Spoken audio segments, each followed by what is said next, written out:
Police,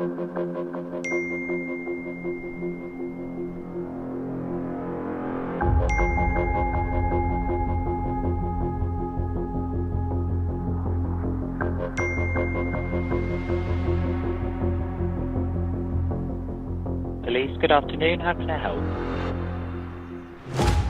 She was reported as a missing person, and then because the family can't get hold of her today, they've rang us.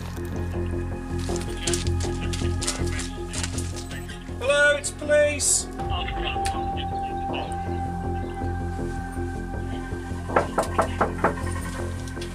Hello, police!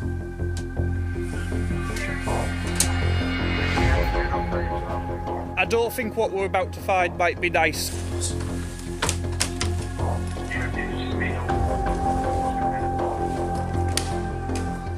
Oh, God. Don't go in the bathroom.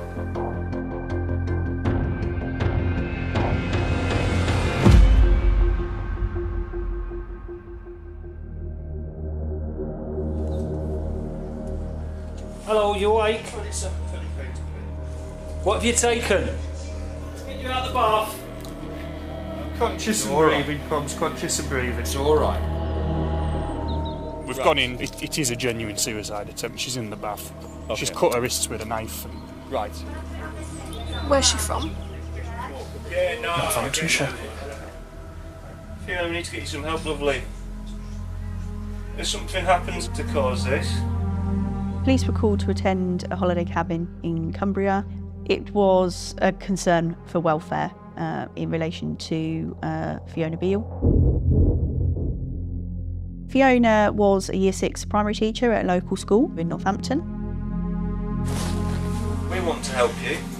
While she is being treated by paramedics, police start to have a look around the lodge and they gathered up some belongings, including some journals which had been written in. And Fiona was taken off to the hospital to be assessed by doctors.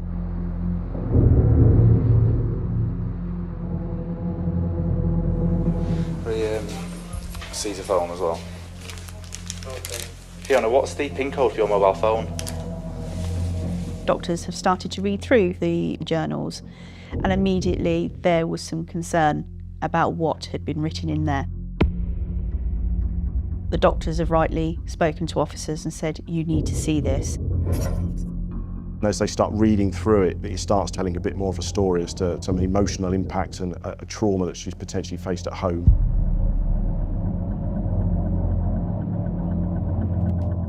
Inquiries were then made as to who she lived with. From there it was identified that she was a joint owner on a property in Northampton with Nicholas Billingham.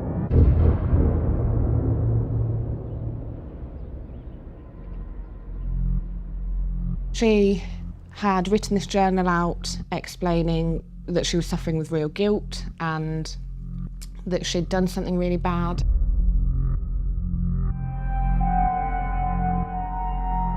I had to consider, could it have just been someone that is suffering from mental ill health and potentially what's written down is not completely accurate. But there was something about the way the journal was written that was really concerning. She speaks about having a knife and a chisel, bin bags and cable ties. That really raised concerns for me at that point.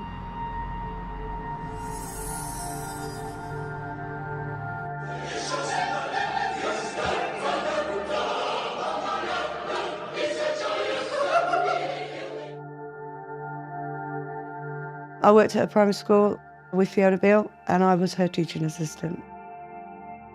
Fiona was a great teacher. She always showed kindness and the children adored her.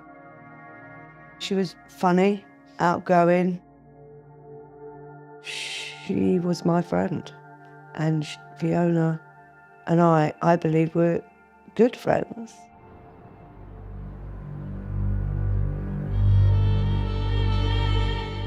Fiona and Nicholas lived in Northamptonshire together. And Nicholas Billingham was a tradesman. He did lots of different projects, building and renovation. The relationship between Nick and Fiona seemed to be relatively happy. Nick and Bill first got together around 18 years ago. And I always remember going round to meet her for the first time, and I remember she just seemed quite friendly. I would say that I liked her, but I don't think I ever really got to know her that well.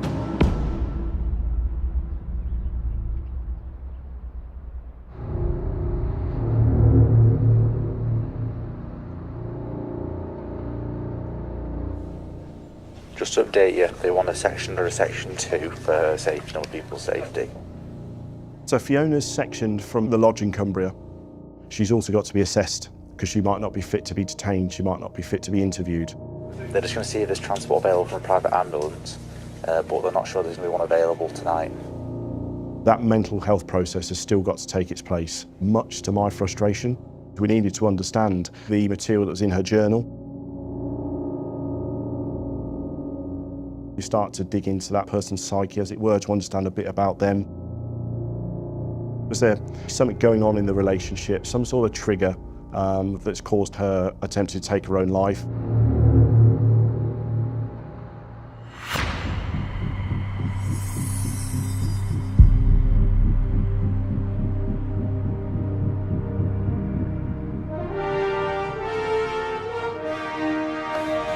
Good morning, Britain. Boris Johnson says the country can ride out the Omicron wave. It does appear that Omicron spreads very rapidly. Our scientists are deeply concerned. We will be requiring anyone to self-isolate at home and take a PCR test.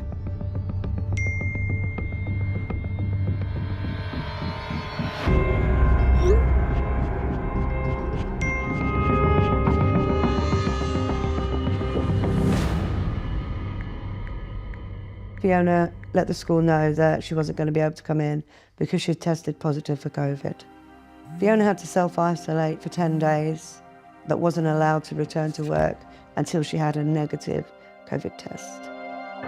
When I think back now, knowing what happened, it's just really hard to put it into words.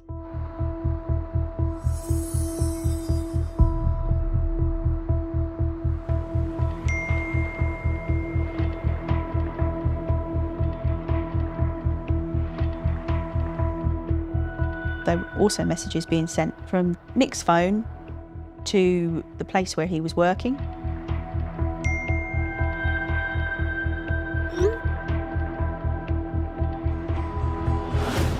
The message coming from the house was, we're ill, we've got COVID, nobody come in because you run the risk of catching COVID. In effect, it was a do not disturb scenario.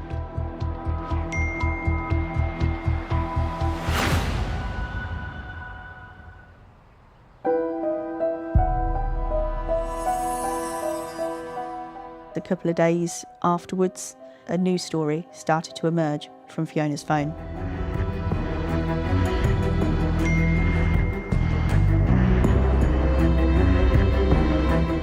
Nick's mum said that Nick had sent a message to his mum to say that I've met Faye, I've moved to Essex.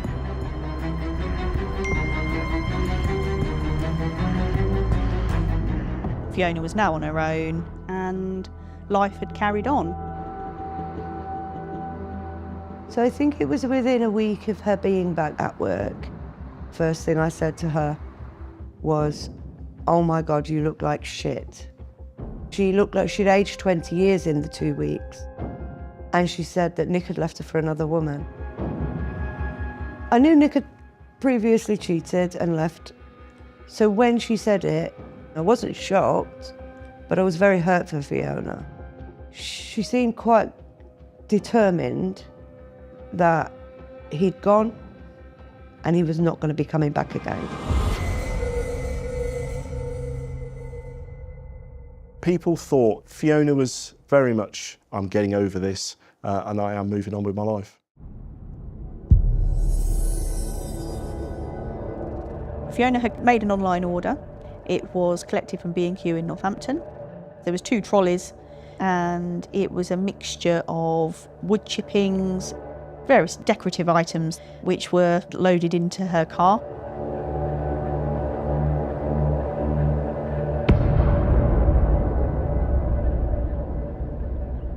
Fiona was decorating her home. It could be seen as her having a new beginning.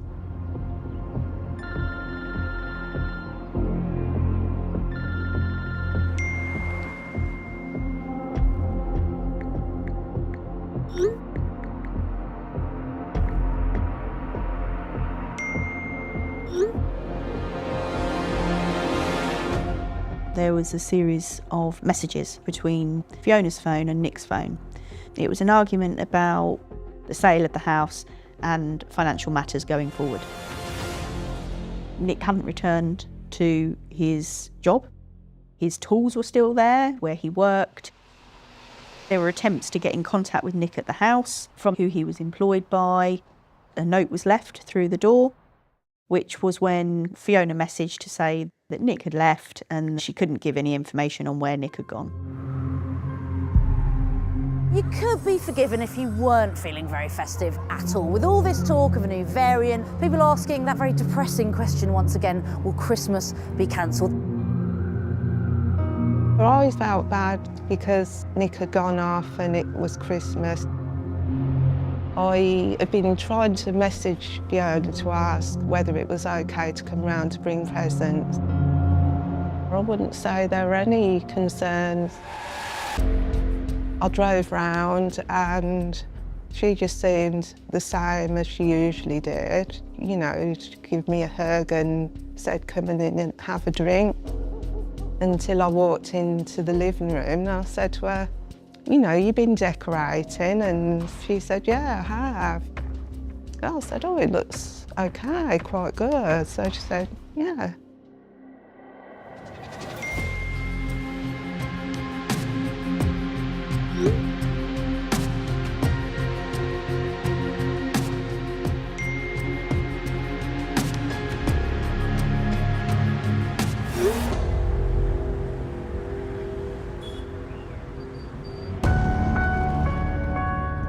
We went out for a Christmas night out at a local pub and we had a sit-down meal, and Fiona was there for that.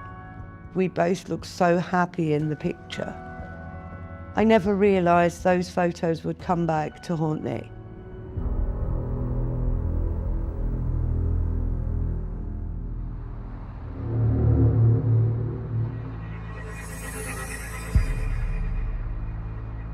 Just go speak to doctor or nurse and just confirm physically she's fit, it's just a mental health assessment. Yeah. Cheers. Fiona Beale was detained under the Mental Health Act. The doctors decided she was not fit to be interviewed by police. It was very frustrating that we couldn't interview Fiona. But in our favour, we had a journal.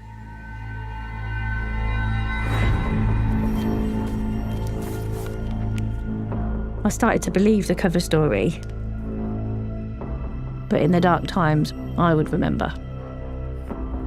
Remember what I've done, what I am. It's just chilling. It's the kind of things you see in fiction on television rather than a real life story. It was harder than I thought it would be. Hiding a body was bad.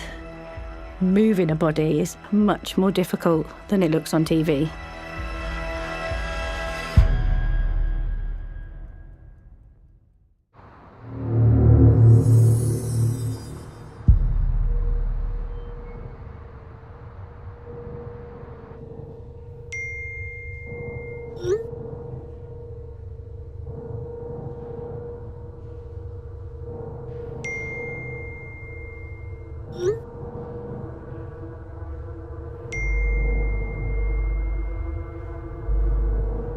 Hello, my love. I'm going to come and sit with you for a while, all right? I'll let you rest. They identify that Nicholas Billingham is the partner to Fiona Beale. But when the officers read Fiona's journal, they have real concerns. There's something a little bit untoward that's gone on. I know I still haven't actually said what I did, because once I do, there's no going back. The way that it was written, there was a concern that she may have killed somebody. His last word to me was, why?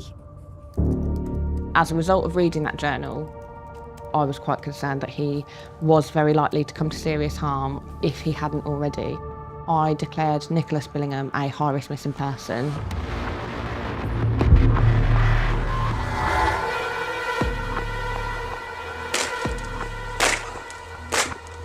Morning. Thank you. PC 904 Grip Room at Moore Street. The uniform officer goes in, his body-worn video's rolling. That's the police, make yourself known. Scoping, looking to see if he can find Nicholas Billingham. And in that first instance, doesn't find him. Is anybody home? That then prompts the next stage of the investigation, which is very much around, right, if we can't find him at his home address, where else could he be? Does he have a phone? Do we know if he has a vehicle?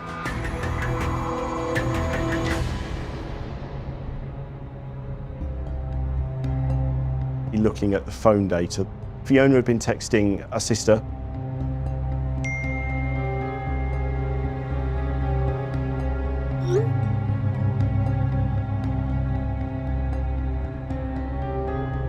She started talking about Nick and how he'd left to go and live with another woman. He'd escaped to Essex to go and sell cars with a woman called Faye. You start conducting those inquiries to try and find him. When was the last time you saw him? Is he working? But still, we had no idea where Nicholas Billingham was.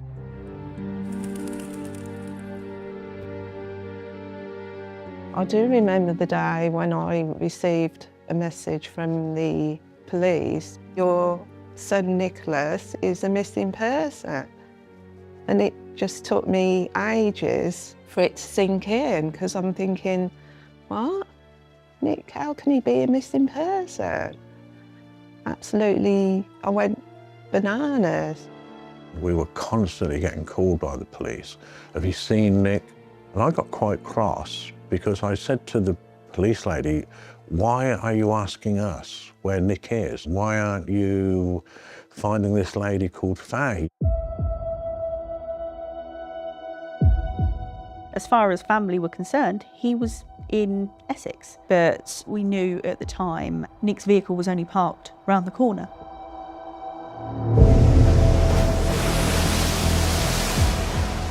Bashing the coastline, Storm Eunice making an entrance. Winds as high as 122 miles per hour. Back in February, 1 month before March of 2022, when the investigation commenced, we got a phone call into the force control room from somebody concerned to say, got a tree on Tudor Road, it's looking very unstable in the winds, I want to do something about it, but I can't because there's this van parked underneath it and I'm conscious if I do anything with the tree, it's going to get damaged.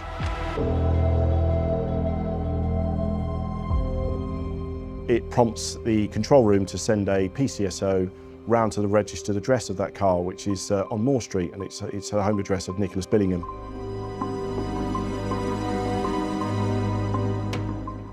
And what we know now is that Fiona Beale answers. But the PCSO recalls quite clearly that she had an element of shock on her face, almost concern. Do you know where Nicholas is? Because we wanted to move the van. And it's at that point she says, no, he's not here. He's moved away, and I don't know when he's going to be back. And this was the first time she'd had somebody in a police uniform, in this case, or a PCSO, come to the address. That knock on the door probably completely threw Fiona's whole world. If the police can't find Nick, they're going to start looking. We believe that that was the trigger that's caused her to do what she did, with her attempt to take her own life.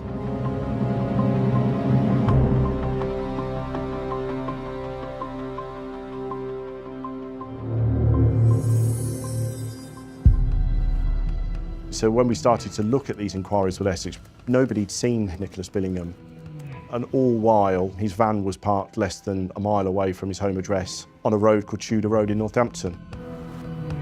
If Nick was dead, could he be in the van? Whilst we're conducting a full forensic examination of it, CID go back to the home address and do another search. Hello? The difference with this search is first, when the uniform officers went, they were trying to find him. When the CID officers went, they were trying to find him, but also evidence of what might have occurred. Anybody home? Hello? And it's during that search when they're going round the house that they've had cause to go down into the cellar. As soon as we went down there was normal household items that you'd expect to find maybe in a garage, and there was just this big double mattress covering those items, and the side that we could see initially was clean, and myself and another colleague tipped it upside down and we just saw this pool of blood. And it was at that point I said to everyone, put everything down, don't touch anything else. We're going to have to treat this now as a murder scene. I think police officers in general are used to quite gory scenes, but with this particular incident, I wasn't expecting it. I had a part of me hoping that this was all going to be like some sort of psychosis and hadn't happened, and that Nicholas would be safe and well in Essex.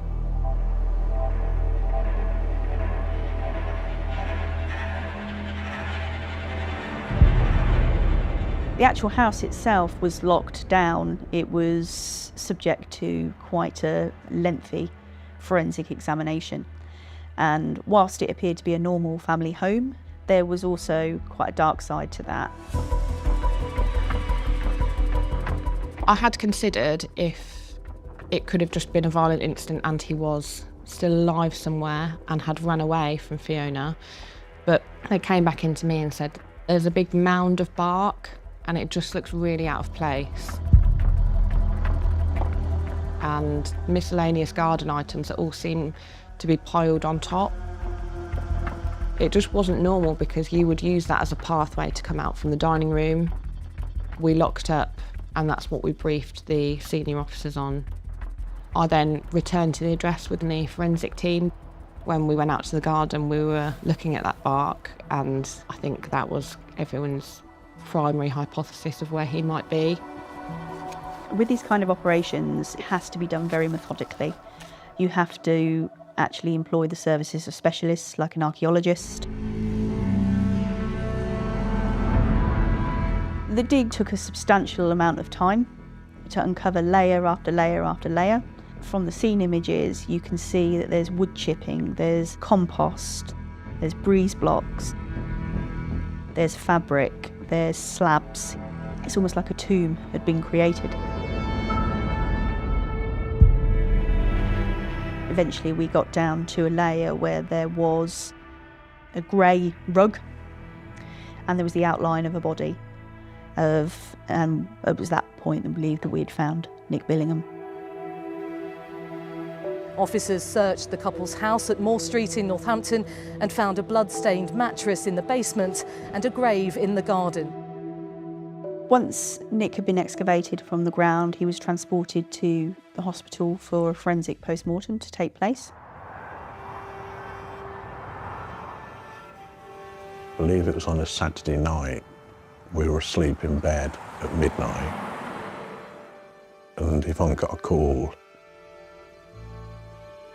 to say that the police wanted to come out. You know that if they get you out of bed at midnight, I knew it wouldn't be good news, it would be bad news. So we stood in the kitchen in our dressing gowns with the two family liaison officers, and they told us that they'd found Nick's remains. Just didn't seem real, and it still doesn't, because it was just so dreadful. I can't find the right word.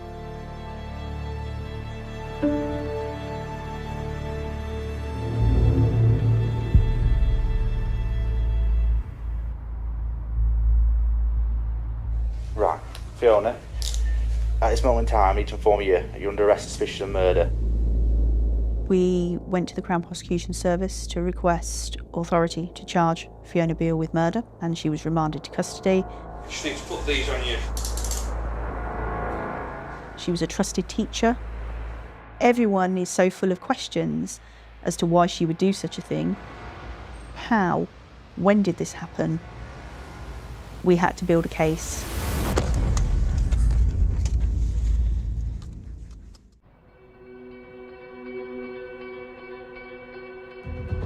People living in this quiet back street in Northampton say they found it hard to believe that police found a man's body buried in the rear garden of this house, followed by the news that one of their neighbours had been charged with murder.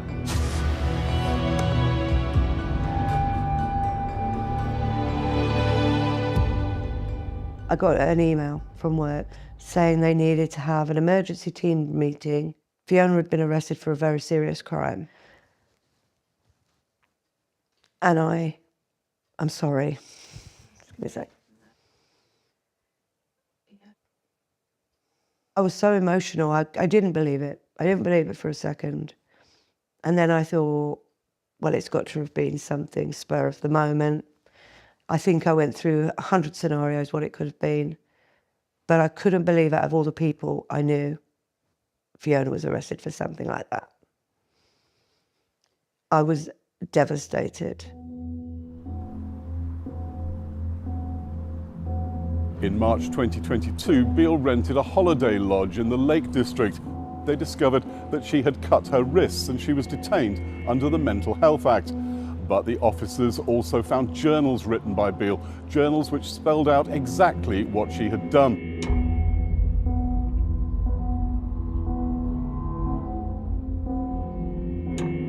Now, we couldn't say specifically when Nick died, but we established quite quickly that the last known time that Nick had been seen by anybody physically alive and well was on the 1st of November 2021.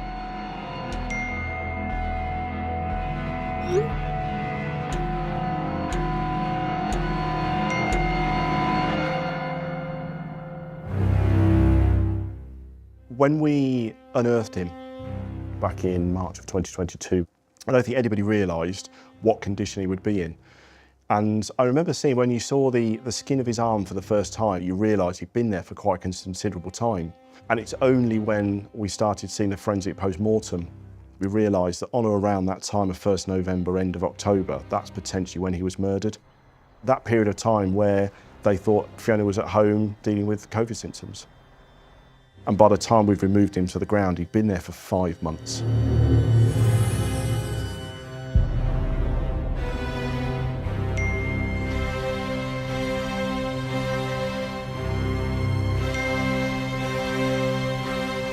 We had to question it because we knew from inquiries that his phone was still active.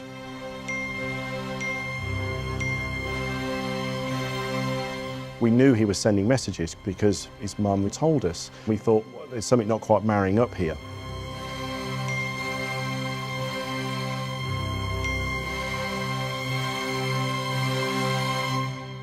Where are all these messages coming from? If they weren't coming from Nick, who was it who was sending me messages?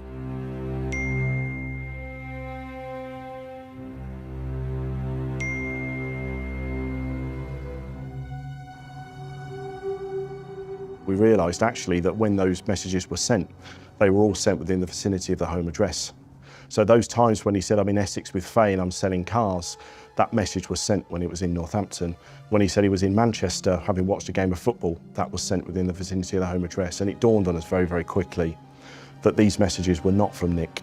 They were from Fiona, and Fiona had control of his phone.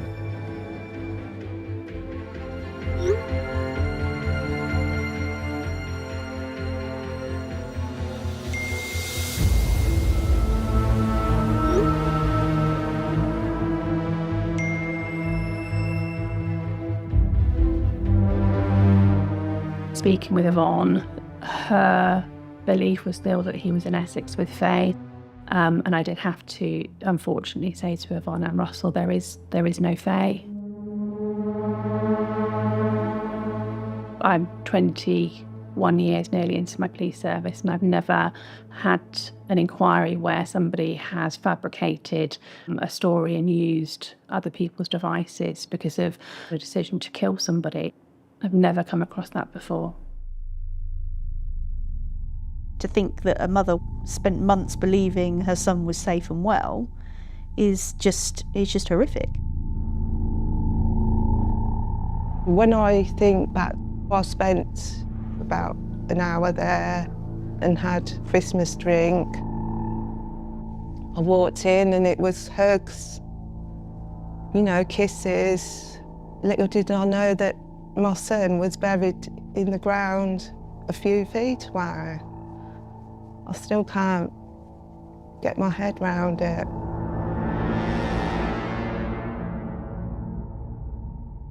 Fiona Beale's been living a life, and then how did she manage to keep up the ruse of him still being alive? We needed to understand, how is it that no one didn't realise he wasn't there for 5 months? And that's when we started to unearth a lot more around Fiona Beale's character. We started understanding how dark depths kind of she went to. I'm sorry. I've struggled with my mind for as long as I can remember. I thought about leaving, but the things he said and did fueled my dark side. I call her Tulip 22. She's reckless, fearless and efficient,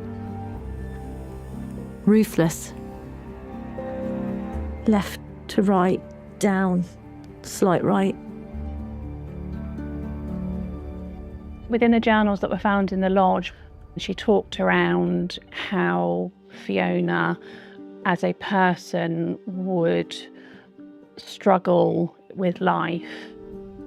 But Fiona had an alter ego. If Fiona became Tulip 22, she was more confident. The journal gave some snippets as to what potentially occurred. It didn't go into all the detail. It very much talked in the lead up to what we believe was the moment of the murder and then kind of the efforts afterwards.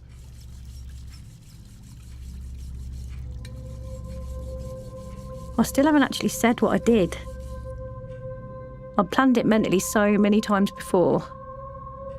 The knife cut in my dressing gown pocket. I have to confess. Halloween sealed it. I started plotting as Tulip 22. COVID rules meant I had a guaranteed 10-day isolation period from positive symptoms. I called work on the Monday and said we tested positive. He went to work. Tulip 22 smoked and planned. She actually made reference to the fact that she said all I had to do was send a couple of messages as him. It was very calculating, the way that it was written, almost like not talking about a human being. Then it turns a bit sinister. Monday, November 1st. I encouraged a bath with the incentive of sex afterwards. I kept the knife in my dressing gown pocket and hid it in the drawer next to the bed. I bought a chisel, bin bag and cable ties up too. I got him to wear an eye mask. Left to right, down, slight right.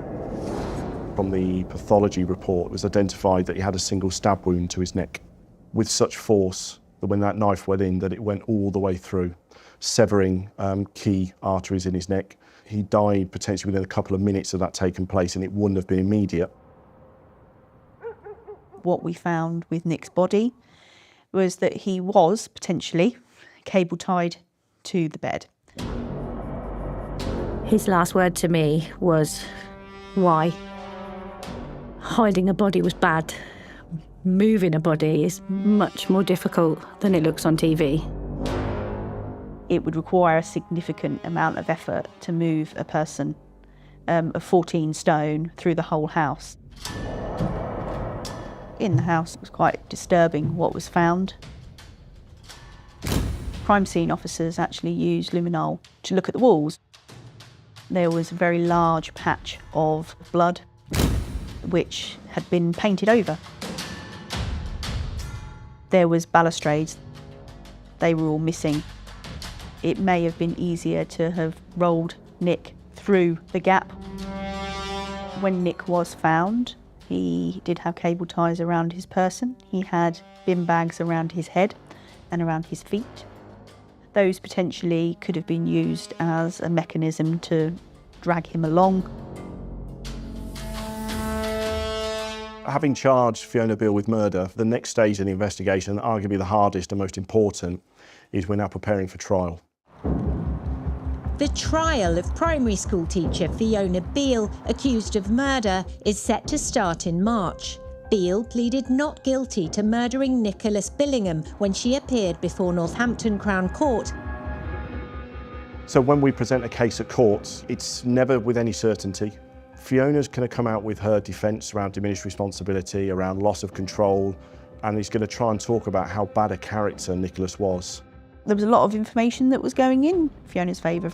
She was a well-respected woman. She held a good position within her school. The people that knew Fiona would never have believed it. Fiona gets a voice in that trial, Nick doesn't. Nick has to rely upon the police and the prosecution to be able to tell his story, and that's ultimately what we're there for. With any trial that goes on, you're never, ever home and dry. It will be down to a jury.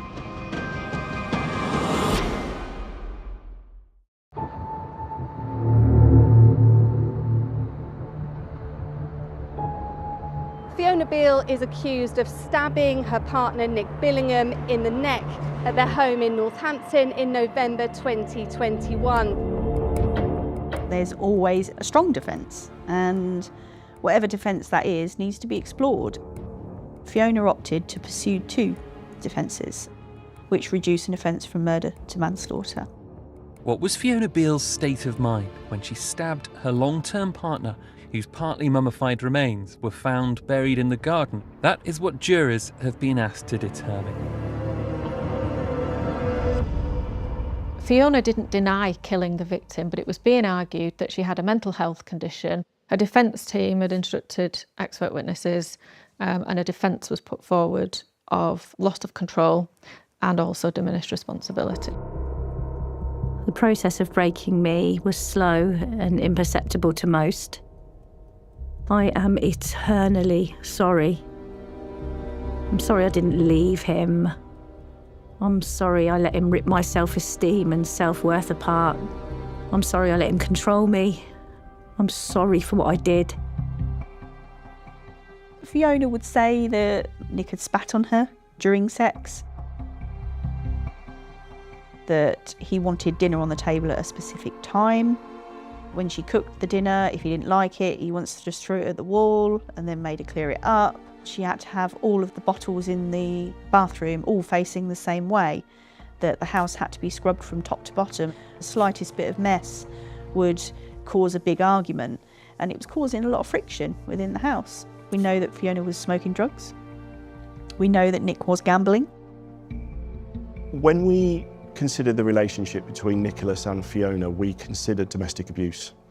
And whilst there was no active reporting to the police, we're not blind to the fact that that doesn't mean it hasn't happened. We knew he was not a great partner because he'd had affairs. Fiona had mentioned that Nick had cheated on her in the past. He'd left her for another lady and had a child together. Fiona had made the choice to go back to him after that. I got the impression that Nick had a bit of a temper, and Fiona seemed to be quite down when she mentioned arguments. Nick wasn't perfect. I don't know anyone who is, but why would you put somebody through what Beale put him through? There's just no answer. We then found out that she was also talking about coercive, controlling behaviour. If she was able to evidence that he was subtly abusive, he was controlling of her life, that may have impacted her mental health. Fiona was assessed by expert witness, psychiatrists and psychologists to inform the trial. These experts considered various diagnoses, including PTSD, depression. They looked at dissociative amnesia. The psychiatrist and psychologist looked at claims around Tulip 22 and found that Fiona didn't suffer with a personality disorder. However, defence and prosecution experts agreed that Fiona presented with PTSD. No, everyone has a negative internal monologue. Mine is just dominant. He knew my insecurities and how to play them. ugly, lazy, physically unattractive, fucked in the head. He belittled my mental health problems. Failure, not good enough. I'm angry. I'm angry that my choices led me here. Experts give their opinion on what they think Fiona is suffering from. That's their expert opinion, but there was nothing to suggest or corroborate some of the allegations that Fiona was making. There's no record of domestics between the two of them. I wish anyone suffering domestic abuse would come to us, because we will look to help. We couldn't find the evidence of this coercive, controlling behaviour. She had a lot of independence. He was not an angel by any stretch, but he was not, based on the evidence and material we found, someone that controlled her life to a degree that we would say she was a coerced individual. Certainly, we don't believe there was evidence to support that he was a domestic abuser. In our favour, we had a journal which was almost a written confession of what had happened, and much of what was written in that journal was matched to the crime scene. We had CCTV showing her buying the materials to cover it up. She had collected it in person on the 13th of November. When we excavated the site, there were purple bags that were found in amongst the materials that were present at the burial site.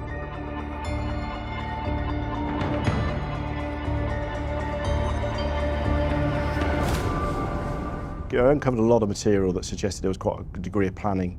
One in particular was a document called New Life. And it was recovered from her device, and it was in the deleted section. So she planned what she was going to send and who she was going to send it to. Some of the text messages that we later uncovered that she sent from Nicholas's phone, that's not evidence of somebody that had lost control. It's somebody that had clear mind, that had thought about it and knew exactly what they were going to do. So on the day of the 1st of November, Fiona had taken some pictures in the back garden.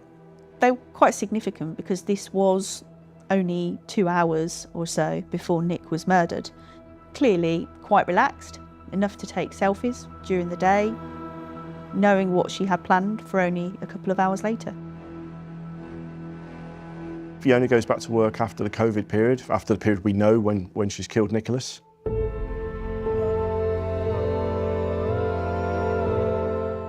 She plans her lessons as normal, she teaches children, she's taken them on school trips, which she's planning. Nobody had any concerns whatsoever. This is a murder that's been described as a carefully planned domestic execution. Once the paper was starting to print the diaries that Fiona had written, that's when I realised that it was premeditated and she had planned it. And it devastated me.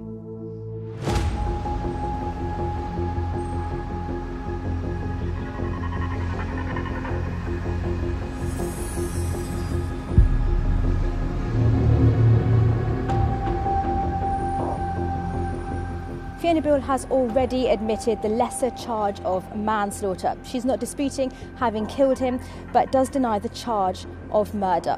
The trial continues here at the Old Bailey. All murders are serious and tragic. I wasn't satisfied that diminished responsibility was properly arguable. So we invited our own expert. He agreed with our analysis. His report was served on the two defence experts, and they also agreed, having changed their minds, that her position did not justify a finding of diminished responsibility. There was a shock turn of events. Her forensic psychologist and psychiatrist had withdrawn their support for diminished responsibility. So effectively, that defence was withdrawn by Fiona Beale. One obvious question for you to keep in mind is this: what was her mental state at the time of the killing? There is no evidence that she was depressed or traumatised by what she'd done until after she went to Cumbria She was not entitled to start a new life by ending that of her partner, and in doing it as she did, the prosecution contends she is guilty of murder.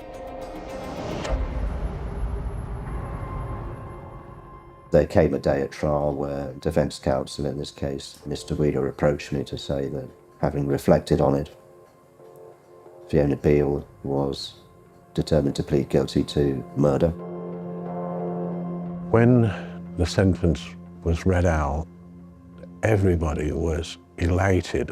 Finally, she'd got a comeuppance. During sentencing here at the Old Bailey this afternoon, the defendant, primary school teacher Fiona Beale, had her head lowered towards the ground for much of the proceedings, her hair partially covering her face, as she was sentenced to life with a minimum term of 20 years. Judge Mark Lookcraft KC accepted that Fiona Beale had a long history of depression and that Nicholas Billingham's behaviour had contributed. He'd belittled Fiona Beale and was, at times, coercive. But the claim she'd simply lost control was outweighed by the evidence against her. Behind her facade as a kindly schoolteacher, she was secretly planning the cold-blooded killing of Nick. I feel really disappointed that Fiona didn't tell me anything. I don't know that I could have helped her, but to be a shoulder sometimes is all you need. Such a waste. Beale had so many of the choices that she could have taken. It just doesn't make sense.